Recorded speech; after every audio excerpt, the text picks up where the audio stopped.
জনাব আলহাজ এবিএম আশরাফ উদ্দিন জামান।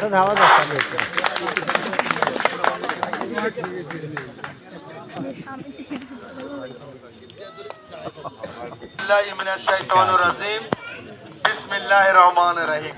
শুনতেছেন নাকি আপনারা? আপনারা পিছনে যারা আছেন শুনেন? এই তো হয়ে গেছে। এই যে আমার আম্মা রাগ হয়ে গেছে।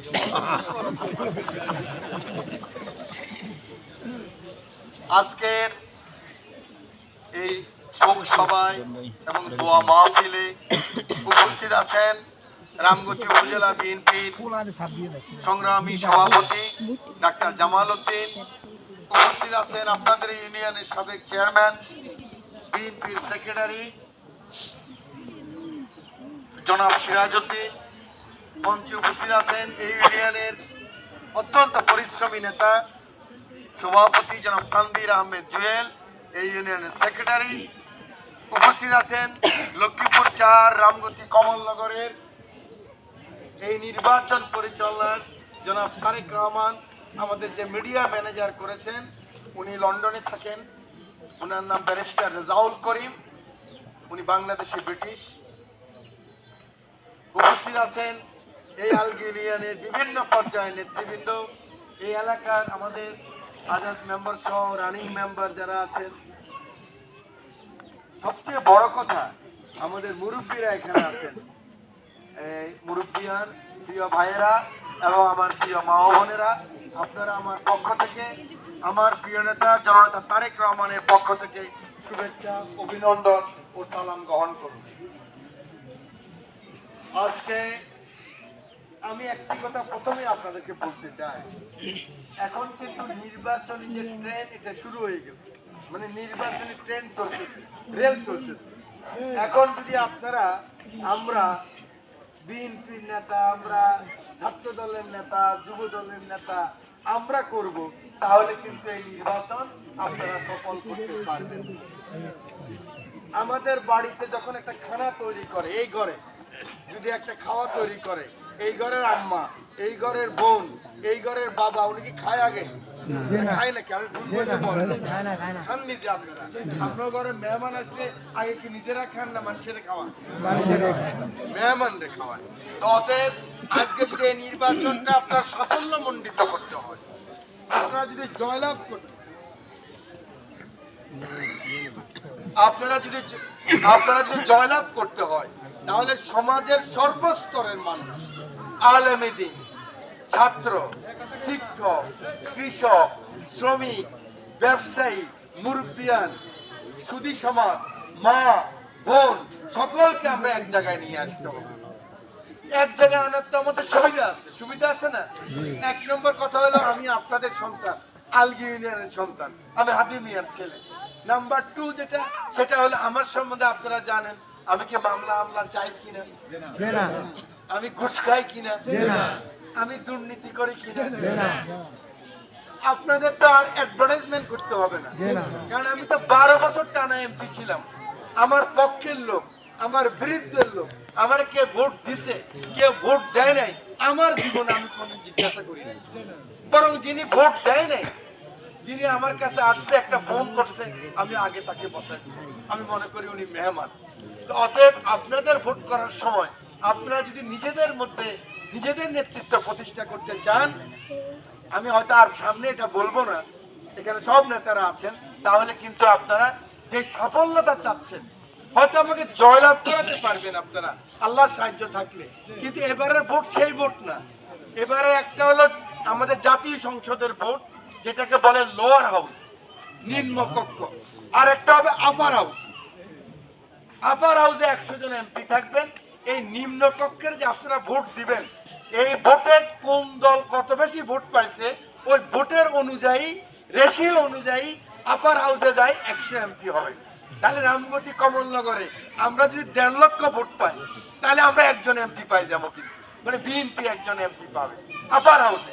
আপার হাউস এত পাওয়ারফুল, 300 এমপি যদি একমত হয়ে কোনো বিল পাঠায়, ধরেন আমরা নারীদের জন্য ফ্যামিলি কার্ড দেব, আমরা লোয়ার হাউসে এটা পাস করলাম, করে আমরা আপার হাউসে পাঠাইলাম। যদি আপার হাউসে বিএনপির মেজরিটি না থাকে, তাহলে কিন্তু এই বিল প্রত্যাখ্যান হয়ে যাবে। এটা কিন্তু আপনারা জানেন না। এটা খুবই ইম্পর্টেন্ট যে এবার আমরা শুধু একজন আশরাফুদ্দিন নিজামকে পাস করাবো এটা না, কিন্তু আপার হাউসও এত বেশি ভোট দিতে হবে যেন আপার হাউসও আমরা বেশি সিট পাই। আমি কি বুঝাইতে পারছি? তাহলে আমরা কিন্তু 10 ভোট বেশি পাইলে একজন এমপি হয়ে যায়, ঠিক না? প্রতিপক্ষ থেকে যদি একজনে পায় 50,000 ভোট, আরেকজনে যদি পায় 51,000 ভোট, সে এমপি হয়ে যাবে। কিন্তু আপার হাউসে তো আপনার লাভ হলো না। আমি একটা এমপি হইলে তো হবে না। আমি যে আপনার আমার মা বোনদের অধিকার, বাবাদের অধিকার, আলেমদের অধিকার, কৃষকদের অধিকার, সেই অধিকার তো আমি পাশ করে আনতে পারবো না। আমি কি বুঝাইতে পারছি? নেতৃবৃন্দ আপনারা বুঝছেন? এখন থেকে আপনারা এই কথাটুকু বলবেন মা বোনদেরকে, আমার বাবাদেরকে, যে আমরা এত বেশি ভোট দিতে হবে যেন আমরা আপার হাউসে বেশি সিট পাই। তো প্রিয় মা বোনেরা, প্রিয় বাবারা, আমি আজকে যেটা এখন নির্বাচনী আচরণ বিধি আছে, এবার হচ্ছে এমন আইন হয়েছে যে আগে যদি নির্বাচনী আচরণ বিধি ভঙ্গ করত তাহলে ম্যাজিস্ট্রেট লেখে এটা ডিভিশনাল কমিশনারের কাছে পাঠাইতো, কমিশনার এটা নির্বাচন কমিশনে পাঠাইতো, তদন্ত হইতে হইতে ভোটে শেষ হয়ে যায়, এটার বিচার হইতো না। এখন এমন হচ্ছে জুডিশিয়াল ম্যাজিস্ট্রেট এক উপজেলার জন্য একজন দিয়ে দিচ্ছে, সে তাৎক্ষণিক বিচার করে সর্বোচ্চ 7 বছর জেল দিতে পারে। এবং এই যে আপনি যত অন্যায় করেন না কেন, ওটা আসবে প্রার্থীর গায়ে। এই প্রার্থীটা ভোটের আগ দিনও এই প্রার্থীকে বাদ দিতে পারবে। বুঝতে পারছি? কারণ আমি খুবই পপুলার, কিন্তু এমন আচরণ বিধি আপনারা ভঙ্গ করলেন, নির্বাচনের যে আচরণ বিধি যদি প্রমাণিত হয় তাহলে আমাকে একটা নোটিশ দিয়ে 3 দিনের মধ্যে হিয়ারিং করে এই প্রার্থী বাদ দিয়ে দিতে পারবে। তাহলে ডেঞ্জারাস ব্যাপার না? এগুলো সবই ভালো হয় মনে করি। এগুলি এই দেশে আইন ছিল না বলেই তো 17 বছর আমরা সংগ্রাম করি।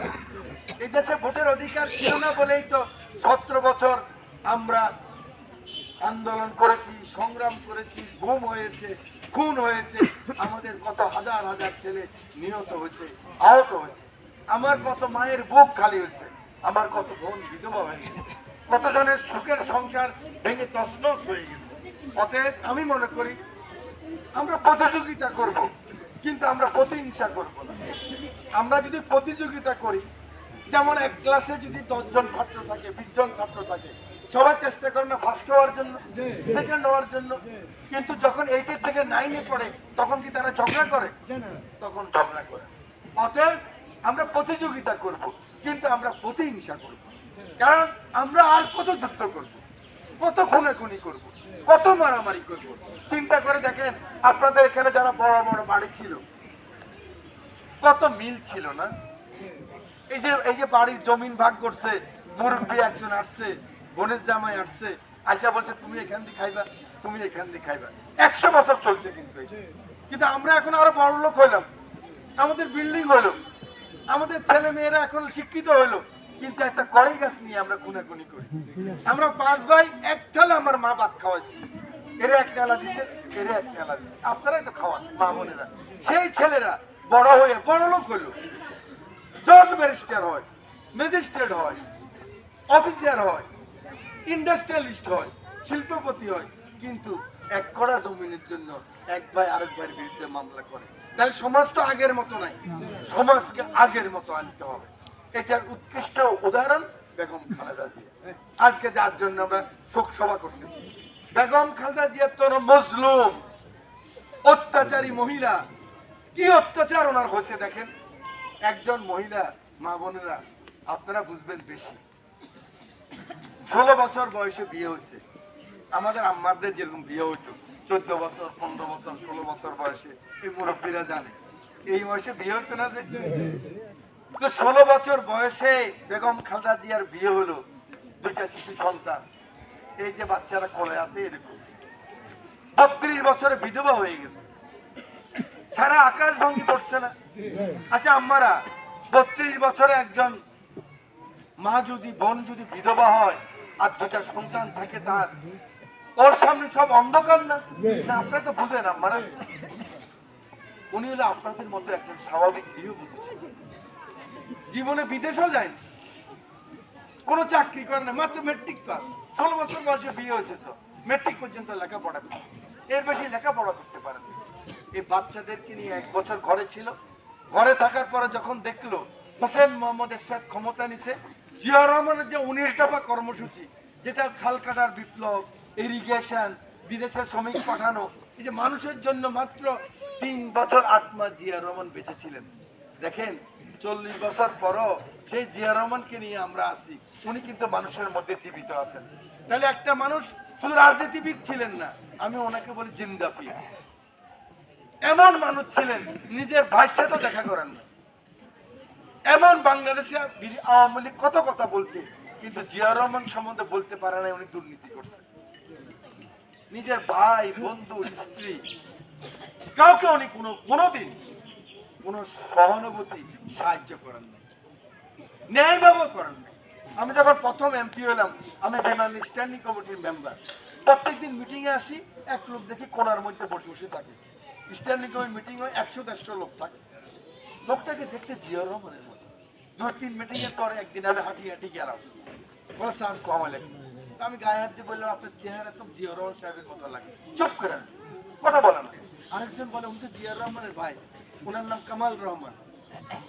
দেখেন জিয়া রহমান আমলের আগে চাকরি হয়েছে ওনার, মাত্র জিএম, জেনারেল ম্যানেজার। ইচ্ছা করলে তারা তো বিমানের এমডি বানাইতে পারত, বিমানের ডাইরেক্টর বানাইতে পারত, কিন্তু জিয়া রহমান সাহেব এটা করেন না। এমন একজন মানুষ ছিলেন, ওনার নীতি এবং আদর্শকে যখন এরশাদ সরকার ভুলন্টিত করছে, তখন এই মহিষী নারী, এই গৃহবধূ, উনি সন্তানদেরকে বাসায় রেখে রাস্তায় চলে আসেন। 9 বছর আন্দোলন সংগ্রাম করলেন, এরশাদ সরকারের পতন ঘটালেন। কত রকম লোক দেখাইছে ওনারে যে আপনি প্রেসিডেন্ট হবেন, আমি প্রধানমন্ত্রী হব।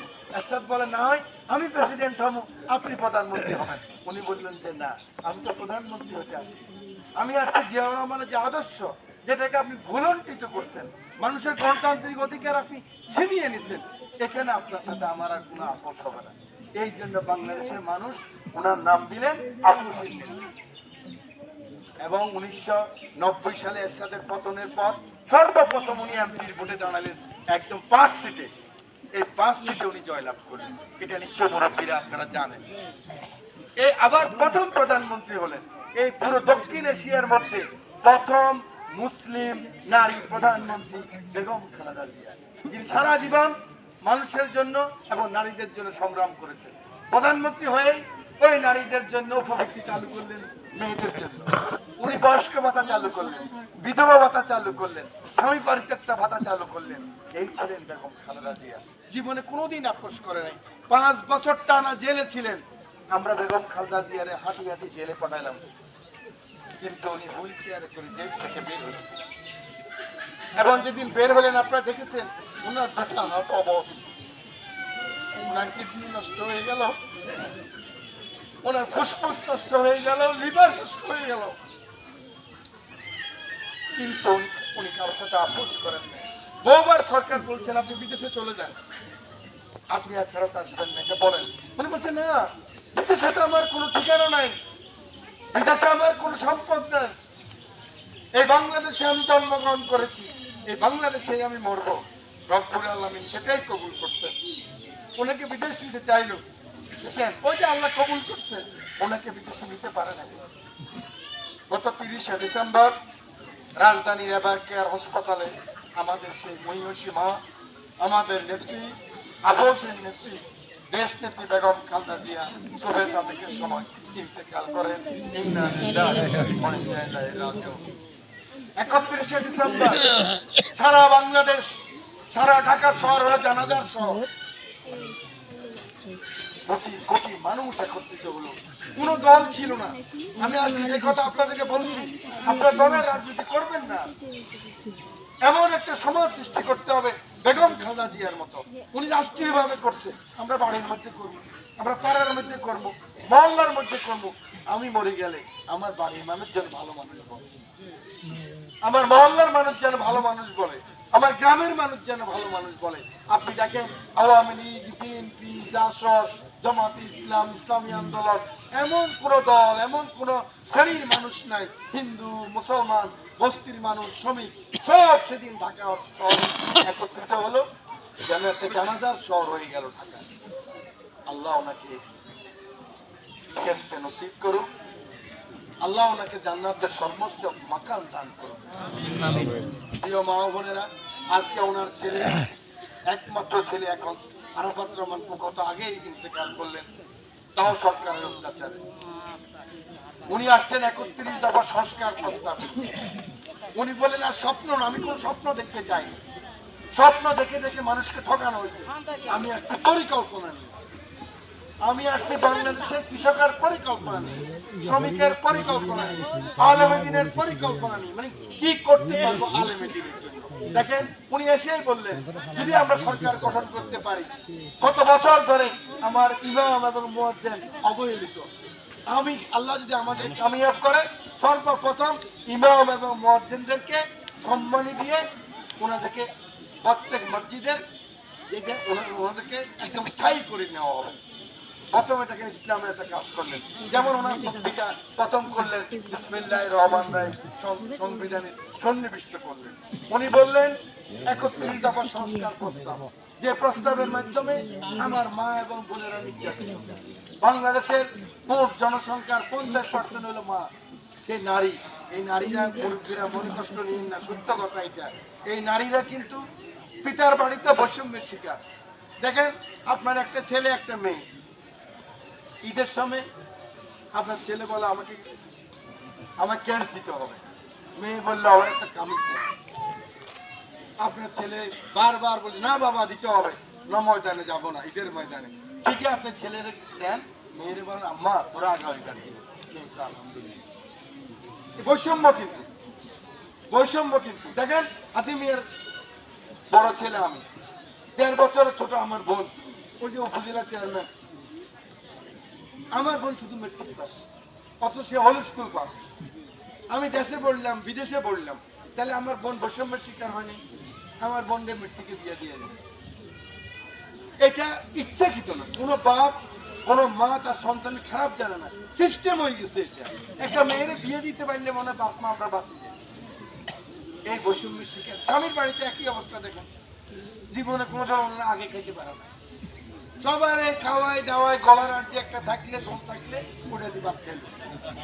এরপর স্বামী মরে গেল, এবার ছেলের বাড়িতে 3 ছেলে, 10 দিন এই ঘরে, 10 দিন এই ঘরে, 10 দিন এই ঘরে, একটা ফুটবলের মতো। হয়তো এক বউ চলে গেছে কোনো বাড়ির বেড়াইতো, আরেক বউ ঘরে গেল, বলে আম্মা আমরা তো আজকে খাওয়ানোর কথা না, আমরা তো আরো একদিন বাকি আছে। চিন্তা করেন তো, তাহলে বাপের বাড়িতে বৈষম্য, স্বামীর বাড়িতে বৈষম্য, ছেলের বাড়িতে বৈষম্য। আমার নেতা তারেক রহমান বললেন না, এটা আর হতে পারে না। কারণ এই অর্ধেক জনসংখ্যাকে, অর্ধেক বাংলাদেশের জনসংখ্যা যে নারী এবং মা, সে মাদেরকে এইভাবে রেখে বাংলাদেশ কোনোদিন বড় করা যাবে না। সেই জন্য উনি বললেন নারীদেরকে ফ্যামিলি কার্ড দেওয়া হবে, ওনাদের নামে ফ্যামিলি কার্ড দেওয়া হবে। এই কার্ডের যে টাকা বা মালামাল যা দিবে, স্বামীও তুলতে পারবে না, এমপি সাহেবও পারবে না, জামাল ডাক্তারও পারবে না, জুয়েল নিয়ে যত বড় নেতা হোক উনিও পারবে না। ওই যে বয়স্ক ভাতাচ্ছেন খাই গেলে, স্বামী পরিত্যক্ত ভাতাচ্ছেন খাই গেলে আমরা নেতারা, সরকার এটা পারবে না। এটা তারেক রহমান বের করছে। যদি আমার মা এবং বোনদের খাওয়ার নিশ্চয়তা থাকে, ঘরের নিশ্চয়তা থাকে, আর স্বাস্থ্যের নিশ্চয়তা থাকে, আমার মা এবং বোনেরা বাংলাদেশের সারা বিশ্বের মধ্যে শক্তিশালী। আপনি দেখেন সারা পৃথিবীতে একটা বাচ্চা নিতে সাহস করে মেয়েরা, সরকার পয়সা দেয়, কিন্তু আমরা কি আষ্ট নয় ভাই বোন, আমরা তো এরকম এক মা, কিন্তু বাংলাদেশের মারা পারে নাকি? কিন্তু আমাদের চিকিৎসাটা তো হয় না, আমরা তো হাড়ে বাজার ওষুধ খাইতেও পারি, ওনারা কি পারে ইচ্ছা করলে? অতএব আমার নেতা তারেক রহমান বললেন 31 দফার মধ্যে সকলের কথা আছে, কিন্তু মারা বোনেরা মনে রাখেন দফা নম্বর 24, এটা হলো ফ্যামিলি কার্ড দেওয়া হবে। আর দফা নম্বর 26 স্বাস্থ্য কার্ড। এই কার্ড দিয়ে, স্বাস্থ্য কার্ড দিয়ে আপনি আপনার এখানেও ফ্রি ট্রিটমেন্ট পাবেন, ডিস্ট্রিক্টেও পাবেন, ঢাকাতেও পাবেন। যদি এই 3টা জিনিস যদি হয়ে যায় আমার মা বোনদের, থাকা, খাওয়া এবং স্বাস্থ্য, আমার মা বোনদের অর্ধেক টেনশন এমনি দূর হয়ে যাবে। টেনশন না থাকলে তো রোগ সুখ এমনি কম আসে। তা আমি আর কথা বাড়াবো না। আমার নেতা তারেক রহমানের জন্য আপনারা দোয়া করবেন। জনাব তারেক রহমান যে শব্দ নিয়ে আসছেন, স্বপ্ন না, আপনারা ভুলে গেছেন, মাথা লাগবে। উনি বলছে আমি স্বপ্ন নিয়ে আসি না, আমি আসছি পরিকল্পনা নিয়ে। I have a plan, I have a plan, we have a plan. আপনার প্ল্যান আছে না আপনার পুরাটা চাকরি পাবেন? আপনার প্ল্যান আছে না আপনার ইরিগেশনের জিনিসটা ঠিক মতো পাবেন? আপনি আপনার শ্রমিককে চায় না এর একটা বেতন বাড়ক? উনি বলছে আপনাদের একটা প্ল্যান আছে, উই হ্যাভ এ প্ল্যান, আমাদের একটা পরিকল্পনা আছে। আর আই হ্যাভ এ প্ল্যান, আমারও পরিকল্পনা আছে। এবার এই পরিকল্পনা বাস্তবায়ন করতে হবে। সেই সুযোগ আপনারা করে দিতে পারেন। আপনারা যে দোয়া করেন, আপনারা যে সহযোগিতা করেন, আপনারা যে সবাই নেমে যান যে এই ছেলেটাকে একবার সাহায্য করি না, দেখি না ছেলেটা কি করে। আমি বিশ্বাস করি ইনশাল্লাহ তাহলে বাংলাদেশে আমার নেতা তারেক রহমানের যে পরিকল্পনা, সেই পরিকল্পনা আমরা বাস্তবায়ন করতে পারবো। আমি আর কথা না বাড়িয়ে, আপনারা কষ্ট করে একত্রিত হয়েছেন, আমি আলগীবাসীকে আমি অনুরোধ জানাই আপনারা এমন একটা রেজাল্ট করবেন এবার, আমাদের মধ্যে কোনো দ্বন্দ্ব রাখবেন না। আমি দাসদের ভাইদেরকে বলি, জমাতের ভাইদেরকে বলি, অন্যদেরকে বলি, ভাইরা এবার সবাই মিলে আপনারা আমাকে একটা সমর্থন দেন। আমি যেন ঢাকায় গিয়ে বলতে পারি যে দেখো আমি তোমাদের জন্য 2 লাখ ভোট নিয়ে আসছি। এই আশা রেখে সকলের দোয়া আছে আমি আমার বক্তব্য শেষ করছি। আল্লাহ হাফেজ। বাংলাদেশ জিন্দাবাদ।